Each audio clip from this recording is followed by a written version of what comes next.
Hi ಸ್ನೇಹಿತರೆ, welcome back to my YouTube channel. ಸ್ನೇಹಿತರೆ, ಜಿಮ್ನಲ್ಲಿ ಹುಡುಗರು ನನ್ನನ್ನು ಕಣ್ಣು ಬಾಯಿ ಬಿಟ್ಟು ನೋಡುತ್ತಿದ್ದರು. ಅವರಿಗೆ ನನ್ನ ಆ ಎರಡು ಸೌಂದರ್ಯ ಕಣ್ಣು ಕುಕ್ಕುತ್ತಿತ್ತು. ಯಾರೂ ಇಲ್ಲದಾಗ ನಾನು ಅದನ್ನು ಹಸಿಯಾಗುವ ಹಾಗೆ ಮಾಡಿದ. ಯಾರೂ ಇಲ್ಲವೆಂದು ಮಾವ ನಂಜನಗೂಡಿನಲ್ಲಿ ಇರುವ ತೋಟದ ಮನೆಗೆ ಹೋದರು. ಇವಾಗ ಬೆಂಗಳೂರಿನಲ್ಲಿ ಇರುವ ಮನೆಯಲ್ಲಿ ನಾನು ಮತ್ತು ಕೆಲಸದಾಕೆ ಇಬ್ಬರೇ. ನನಗೆ ಒಂಟಿತನ ತುಂಬ ಕಾಡುತ್ತಿತ್ತು. ಹಾಗಾಗಿ ವಿಡಿಯೋ ನೋಡುವುದು, ಅಂತಹ ಮಜ್ಜೆ ಇರುವ ಕತೆ ಓದುವುದು, ಕೈ ಕೆಲಸ ಮಾಡಿ ಖುಷಿ ಪಡುತ್ತಿದ್ದೆ. ಆದರೆ ಹಸಿವು ನೀಗುತ್ತಿರಲಿಲ್ಲ. ಯಾರಾದರೂ ಬೇಕು, ನುರಿತ ವ್ಯಕ್ತಿ ನನ್ನ ಜೊತೆ ಕೆಲಸ ಮಾಡಲು ಅಂತ ಮನಸ್ಸಲ್ಲೇ ಅಂದುಕೊಳ್ಳುತ್ತಿದ್ದೆ. ಗಂಡನ ಜೊತೆ ಫೋನಿನಲ್ಲಿ ಮಾತನಾಡಿದರೂ ಏನೂ ಸಮಾಧಾನವಿಲ್ಲ. ಯಾಕೆಂದರೆ ಅವರಿಗೆ ಅವರ ಆಫೀಸ್ ಕೆಲಸ ಮತ್ತು ಹಣ, ಈ ಎರಡೂ ವಿಷಯ ಬಿಟ್ಟರೆ ಬೇರೆ ಕೆಲಸದ ಬಗ್ಗೆ ಆಸಕ್ತಿಯೇ ಇಲ್ಲ. ಅವರಿಗೆ ನನ್ನ ಹಸಿವಿನ ಬಗ್ಗೆಯೂ ಜ್ಞಾನವಿಲ್ಲ. ನಾನು ನನ್ನ ಪಾಡಿಗೆ ಎದ್ದು ಆಫೀಸ್ ಕೆಲಸಕ್ಕೆ ಹೋಗಿ ಸಂಜೆ ಮನೆಗೆ ಬಂದು ಊಟ ತಿಂಡಿ ತಿಂದು TV ನೋಡಿ ಕಾಲ ಕಳೆಯುತ್ತಿದ್ದಾಗ ನನಗೆ ಜಿಮ್ ಸೇರಬೇಕು ಅಂತ ಆಸೆ ಬಂತು. ಏಕೆಂದರೆ ಈಗಾಗಲೇ ತಿಂದು ತಿಂದು ದಪ್ಪ ಆಗಿದ್ದೆ. ಅದಕ್ಕೆ ನನ್ನ ಗಂಡನ ಬಳಿ ಇದರ ಬಗ್ಗೆ ಕೇಳಿದಾಗ ಗಂಡ ಹೇಳಿದರು, ನಿನಗೆ ಏನು ಇಷ್ಟನೋ ಅದನ್ನು ಮಾಡು, ನನಗೆ ಯಾವುದೇ ತೊಂದರೆ ಇಲ್ಲ, ಜಿಮ್ ಸೇರು ಅಂದರು. ಅವರ ಒಪ್ಪಿಗೆ ಸಿಕ್ಕ ಕೂಡಲೇ ನಾನು ನನಗೆ ಸುಲಭ ಆಗಲಿ ಅಂತ ನಮ್ಮ ಮನೆ ಮತ್ತು ಆಫೀಸ್ ನಡುವೆ ಇರುವ ಜಿಮ್ ಸೇರಿಕೊಂಡೆ. ಅಲ್ಲಿ ಸಂಜೆಯ ವೇಳೆ ಕೆಲಸ ಬಿಟ್ಟು ಬರುವುದಾಗಿ ಹೇಳಿದೆ. ಇದೇ ಜಿಮ್ ಟ್ರೈನರ್ ಕೂಡ ಒಪ್ಪಿಕೊಂಡರು. ಹೀಗೆ ನಾನು ಜಿಮ್ ಸೇರಿದ ಮೊದಲನೇ ಕೆಲವು ದಿನಗಳು ನನಗೆ ಯಾರ ಪರಿಚಯವೂ ಆಗಲಿಲ್ಲ. ಆದರೆ ನಾನು ಜಿಮ್ನಲ್ಲಿ ಧರಿಸುವ ಬಟ್ಟೆ ಧರಿಸಿ ವ್ಯಾಯಾಮ ಮಾಡುವಾಗ ಕೆಲವು ಹುಡುಗರು ನನ್ನನ್ನು ಕಣ್ಣು ಬಾಯಿ ಬಿಟ್ಟು ನೋಡುವುದನ್ನು ನಾನು ಗಮನಿಸಿದೆ. ಮೊದಲು ಮುಜುಗರ ಅನಿಸಿದರೂ ಆಮೇಲೆ ಖುಷಿಯಾಗುತ್ತಿತ್ತು. ಅವರಿಗೆ ನನ್ನ ಆ ಎರಡು ಸೌಂದರ್ಯ ಕಣ್ಣು ಕುಕ್ಕುತ್ತಿತ್ತು. ಅದನ್ನು ನೆನೆದು ನಾನು ಮನೆಗೆ ಹೋಗಿ ಕೈ ಕೆಲಸ ಕೂಡ ಮಾಡುತ್ತಿದ್ದೆ. ಜಿಮ್ ಸೇರಿದ ಮೇಲೆ ಏನಾಯಿತು, ಯಾರ ಪರಿಚಯ ಆಗುತ್ತೆ, ಪರಿಚಯ ಆದವರಿಂದ ನಾನು ಅಂದುಕೊಂಡ ಕೆಲಸ ಆಗುತ್ತಾ, ನನಗೆ ಖುಷಿ ಸಿಗುತ್ತಾ ಅಂತ ಹೇಳುತ್ತೇನೆ. ಜಿಮ್ ಸೇರಿದ ಮೊದಲ ವಾರ ಯಾರ ಪರಿಚಯವೂ ಇರಲಿಲ್ಲ. ಆದರೆ 2ನೇ ವಾರ ನಾನು ಜಿಮ್ ಮಾಡಬೇಕಾದ್ರೆ, ಮೇಡಮ್ ಇದು ಆ ರೀತಿ ಮಾಡುವುದಲ್ಲ, ನಾನು ಹೇಳಿಕೊಡ್ತೀನಿ ತಡೀರಿ ಅನ್ನೋ ಒಂದು ಸ್ವರ ಕೇಳುತ್ತೆ. ನಾನು ತಿರುಗಿ ನೋಡಿದಾಗ ನನಗೆ ಶಾಕ್ ಆಯಿತು. ಯಾಕೆಂದರೆ ಅಲ್ಲಿ ಇದ್ದದ್ದು ಒಬ್ಬ ಹುಡುಗ. ಸುಮಾರು ಅವನ ವಯಸ್ಸು 22 ಆಗಿರ್ಬೋದು. ಹೇಳಿ ಕೇಳಿ ನನ್ನ ತಮ್ಮನ ವಯಸ್ಸಿನವನು. ಆದರೆ ಸಚಿನ್ ಮಾತ್ರ ಜಿಮ್ ಮಾಡಿ ಜಬರ್ದಸ್ತಾಗಿ ಬೆಳೆದಿದ್ದ. ನೋಡಲು ಸುರಸುಂದರ. ಅವನನ್ನು ನೋಡುತ್ತಾ ನನ್ನ ಕೆಲಸಕ್ಕೆ ಹೇಳಿ ಮಾಡಿಸಿದ ಹಾಗೆ ಇದ್ದಾನೆ ಅಂತ ಮನಸ್ಸಲ್ಲೇ ಅಂದುಕೊಂಡೆ.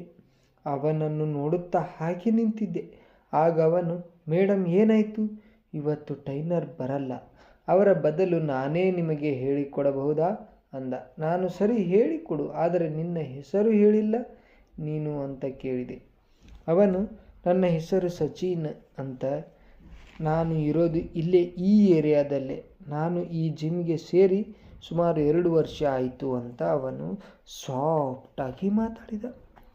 ನಾನು, ಅಯ್ಯೋ ನಾನು ಕೇಳಿದ್ದು ಬರೇ ಹೆಸರು, ಆದರೆ ನೀನು ಎಲ್ಲ ಹೇಳಿಬಿಟ್ಟೆ ಅಲ್ವಾ ಸಚಿನ್. ಸಾರಿ ಮೇಡಮ್, ನನಗೆ ಸ್ವಲ್ಪ ಅವಸರ ಜಾಸ್ತಿ. ನಾನು, ಅಯ್ಯೋ ಅದಕ್ಕೆಲ್ಲ ಸಾರಿ ಯಾಕೆ, ಇರಲಿ ಪರವಾಗಿಲ್ಲ, ಆದರೆ ಎಲ್ಲ ವಿಷಯ ಅವಸರದಿಂದ ಮಾಡಬಾರ್ದು, ಕೆಲವು ವಿಷಯ ನಿಧಾನವಾಗಿ ಮಾಡಬೇಕು ಅಂತ ಹೇಳಿ ಮುಗುಳ್ನಕ್ಕೆ. ಆದರೆ ಅವನಿಗೆ ಅರ್ಥ ಆಗಲಿಲ್ಲ. ಸಚಿನ್, ಯಾವ ವಿಷಯ ನಿಧಾನವಾಗಿ ಮಾಡಬೇಕು ಮೇಡಮ್, ನಾನು ಏನು ಹೇಳಬೇಕು ಗೊತ್ತಾಗದೆ ಅದೇ ಜಿಮ್ನಲ್ಲಿ ಟ್ರೈನಿಂಗ್ ಕೊಡಬೇಕಾದ್ರೆ ಅವಸರ ಮಾಡಬಾರ್ದು ಅಂದೆ. ಸಚಿನ್, ಓ ಹಾಗಾ, ನಾನು ಬೇರೆ ಏನೋ ಅಂದ್ಕೊಂಡೆ ಅಂದ. ನಾನು ಅವನ ಈ ಮಾತು ಕೇಳಿ ನಾನು ಒಂದು ಕ್ಷಣ ಶಾಕ್ನಿಂದ ನಿಂತೆ. ಈ ಹುಡುಗ ನಾನು ಅಂದುಕೊಂಡಷ್ಟು ಪಾಪ ಅಲ್ಲ ಅಂತ ನನಗೆ ಆಗ ತಿಳಿಯಿತು. ನಾನು ಕೇಳಿದೆ, ನೀನು ಬೇರೆ ಏನು ಅಂತ ಅಂದುಕೊಂಡೆ ಸಚಿನ್. ಅಯ್ಯೋ ಏನಿಲ್ಲ ಬಿಡಿ ಅಂತ ನಾಚಿಕೆಯಿಂದ ತಲೆ ತಗ್ಗಿಸಿದ. ಆಗ ನನಗೆ ಕುತೂಹಲ ಇನ್ನೂ ಹೆಚ್ಚಾಯಿತು. ಪ್ಲೀಸ್ ಹೇಳು, ನಾನು ಏನು ಅಂದುಕೊಳ್ಳಲ್ಲ ಅಂದೆ. ಸಚಿನ್, ಇಲ್ಲ ಏನೂ ಇಲ್ಲ, ನಾನು ಸರಿ, ನೀನು ಹೇಳಲ್ಲ ತಾನೆ, ಹಾಗಾದರೆ ನನಗೆ ಟ್ರೈನಿಂಗ್ ಕೊಡಬೇಡ ಅಂದೆ. ಅದಕ್ಕೆ ಅವನು, ಅಯ್ಯೋ ಹೇಳ್ತೀನಿ ಅಂತ ಈ ರೀತಿ ಹೇಳಿದ. ಸಚಿನ್, ಅದು ಖುಷಿಪಡಿಸುವ ಕೆಲಸದಲ್ಲಿ ಕೂಡ ಅವಸರ ಮಾಡಬಾರದು, ನಿಧಾನವಾಗಿದ್ದರೆ ಕೆಲಸ ತುಂಬಾ ಸಲೀಸಾಗಿ ಆಗುತ್ತೆ. ಅದರಿಂದ ಆ ಕೆಲಸದ ಖುಷಿ ಇನ್ನೂ ಹೆಚ್ಚಾಗಿ ಸಿಗುತ್ತೆ ಅಂತ ನೇರವಾಗಿ ಅಂದುಬಿಟ್ಟ. ಅವನ ಆ ಮಾತಿನಿಂದ ನನಗೆ ಆಶ್ಚರ್ಯದ ಜೊತೆಗೆ ಖುಷಿಯಲ್ಲಿ ಅದು ತೇವವಾಗಿತ್ತು. ಆದರೂ ನನ್ನನ್ನು ನಾನು ಸಮಾಧಾನ ಪಡಿಸಿಕೊಂಡೆ. ಯಾಕೆಂದರೆ ಮೊದಲನೇ ದಿನದ ಪರಿಚಯ, ಯಾರು ಏನು ಹೇಗೆ ಯಾವುದೂ ಗೊತ್ತಿಲ್ಲದೆ ಮುಂದುವರಿಯುವುದು ಸರಿಯಲ್ಲ ಅಂತ ಮನಸ್ಸಲ್ಲಿ ಅಂದುಕೊಂಡೆ. ನಾನು ಅವನ ಆ ಮಾತಿಗೆ ಮೂಳ್ನಕ್ಕು ಸುಮ್ಮನಾದೆ. ಸರಿ, ಇವಾಗ ನನಗೆ ಜಿಮ್ ಮಾಡೋದು ಹೇಳಿಕೊಡು ಅಂದೆ. ಸಚಿನ್ ಸರಿ ಅಂತ ಡಂಬಲ್ ಸ್ಲಿಪ್ ಮತ್ತು ಕೆಲವು ಚಟುವಟಿಕೆ ಹೇಳಿಕೊಡಬೇಕಾದ್ರೆ ಕೆಲವೊಮ್ಮೆ ಸ್ಪರ್ಶವಾದಾಗ ಏನೋ ಒಂಥರ ಖುಷಿ. ನನ್ನ 2 ಸೌಂದರ್ಯದ ದರ್ಶನ ಅವನಿಗೆ ಆಗುತ್ತಿತ್ತು. ಅವನು ಅದೇ ನೋಡಿ ನಿಲ್ಲುತ್ತಿದ್ದ.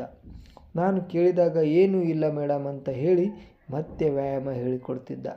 ಅವನಿಗೆ 2 ಸೌಂದರ್ಯ ನೇರವಾಗಿ ಸ್ಪರ್ಶ ಮಾಡುವ ಧೈರ್ಯ ಇರಲಿಲ್ಲ. ಆದರೆ ಬೇರೆ ಬೇರೆ ಮಾರ್ಗದಲ್ಲಿ ಸೌಂದರ್ಯದ ಸ್ಪರ್ಶ ಮಾಡುತ್ತಿದ್ದ.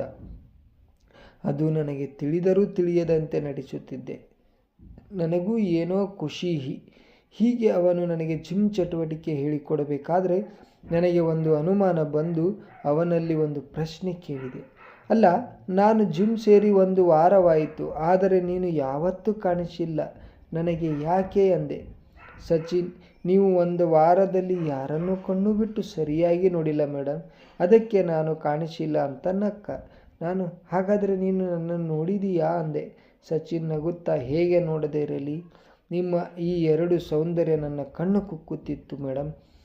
ನನಗೆ ಅವನ ಮಾತಿನಿಂದ ಭಯ ಆಯಿತು, ಆದರೆ ಒಳಗೆ ಖುಷಿ ಕೂಡ ಆಯಿತು. ನಾನು, ಹಾಗಾದರೆ ನೀನು ನನಗೆ ಟ್ರೈನಿಂಗ್ ಕೊಡೋಕ್ಕೆ ಬಂದಿದ್ದಲ್ವಾ ಸಚಿನ್?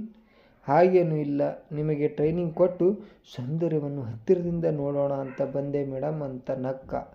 ನನಗೆ ಅವನ ನೇರವಾದ ಮಾತು ಇಷ್ಟ ಆಗೋಕ್ಕೆ ಶುರುವಾಯಿತು. ಅವತ್ತಿನ ಜಿಮ್ ಮುಗಿಸಿ ಬರುವಾಗ ಅವನ ನಂಬರ್ ಕೂಡ ಪಡೆದುಕೊಂಡು ಬಂದೆ. ಅವತ್ತು ಜಿಮ್ನಲ್ಲಿ ಎಷ್ಟೋ ಹುಡುಗರು ಹೊಟ್ಟೆ ಉರಿಪಟ್ಟಿದ್ದರು. ಅದನ್ನು ಕಂಡು ನನಗೆ ನಗು ಬಂತು. ಹೀಗೆ ಮನೆಗೆ ಬಂದು ನಾನು ಅವನ ಬಗ್ಗೆ ಆಲೋಚಿಸಿದೆ. ಇವನೇ ನನ್ನ ಜೊತೆ ಕೆಲಸ ಮಾಡಲು ಸರಿಯಾದ ವ್ಯಕ್ತಿ ಅಂತಾನೂ ನಿರ್ಧರಿಸಿದೆ. ಹಾಗೆ ಜಿಮ್ಮಲ್ಲಿ ಆದ ತೇವಭರಿತ ವಿಷಯದ ಬಗ್ಗೆ ನೆನೆದು ಕೈ ಕೆಲಸ ಮಾಡಿದೆ. ಮುಂದೆ ನಾನು ನನ್ನ ಗಂಡ ಕೆಲಸಕ್ಕೆ ಹೋದ ನಂತರ ಸಚಿನ್ಗೆ ಫೋನ್ ಮಾಡಿ ಮನೆಗೆ ಸ್ವಲ್ಪ ಕೆಲಸ ಇದೆ, ಬರ್ತೀಯಾ ಅಂತ ಕೇಳಿದೆ. ಅದಕ್ಕೆ ಅವನು ಹ್ಞೂ ಬರ್ತೀನಿ ಮೇಡಮ್ ಅಂತ ಹೇಳಿ ಮನೆಗೆ ಬಂದ. ಬಾ ಸಚಿನ್, ಕುಳಿತುಕೋ ಅಂತ ಅಂದೆ. ಆಗ ಅವನು ನನಗೆ ಯಾಕೆ ಬರೋಕ್ಕೆ ಹೇಳಿದ್ರಿ ಮೇಡಮ್ ಅಂತ ಅಂದ. ಆಗ ನಾನು ಅದೇ ನಿನ್ನೆ ಹೇಳಿದ್ನಲ್ಲ, ಆ ಕೆಲಸ ಮಾಡೋದು ಇದೆ ಎಂದು. ಆಗ ಅವನಿಗೆ ತುಂಬ ಖುಷಿಯಾಯಿತು.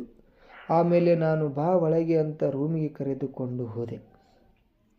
ಅಲ್ಲಿ ಇಬ್ಬರು ಸೇರಿ ಆ ಕೆಲಸ ಮಾಡಲು ಶುರು ಮಾಡಿದೆವು.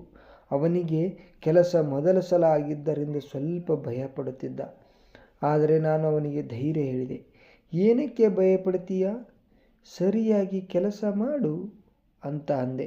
ಆಗ ಅವನು ಸರಿ ಅಂತ ಹೇಳಿ ಕೆಲಸ ಶುರು ಮಾಡಿದ. ಆಮೇಲೆ ಅವನ ಕೆಲಸದ ರಭಸ ನೋಡಿದರೆ ಯಪ್ಪ, ನನಗೆ ಒಂದು ಕ್ಷಣ ಭಯ ಆಯಿತು. ಯಾಕೆಂದರೆ ಅಷ್ಟೊಂದು ವೇಗವಾಗಿ ಬಿಟ್ಟು ಬಿಡದೆ ಚೆನ್ನಾಗಿ ಗುದ್ದಿ ನೀರು ಚಿಮ್ಮಿಸೇ ಬಿಟ್ಟ. ಆದರೂ ಒಂದು ರೀತಿಯ ಖುಷಿ ನೀಡಿತು. ನೋಡಿದ್ರಲ್ಲ ಸ್ನೇಹಿತರೆ, ಈ ಕತೆ ನಿಮಗೆ ಹೇಗೆ ಅನಿಸ್ತು ಅಂತ ಕಾಮೆಂಟ್ ಮಾಡಿ. ಹಾಗೆ ಮತ್ತೆ ಇದೇ ರೀತಿಯಾದ ಕಥೆಯೊಂದಿಗೆ ಭೇಟಿಯಾಗೋಣ.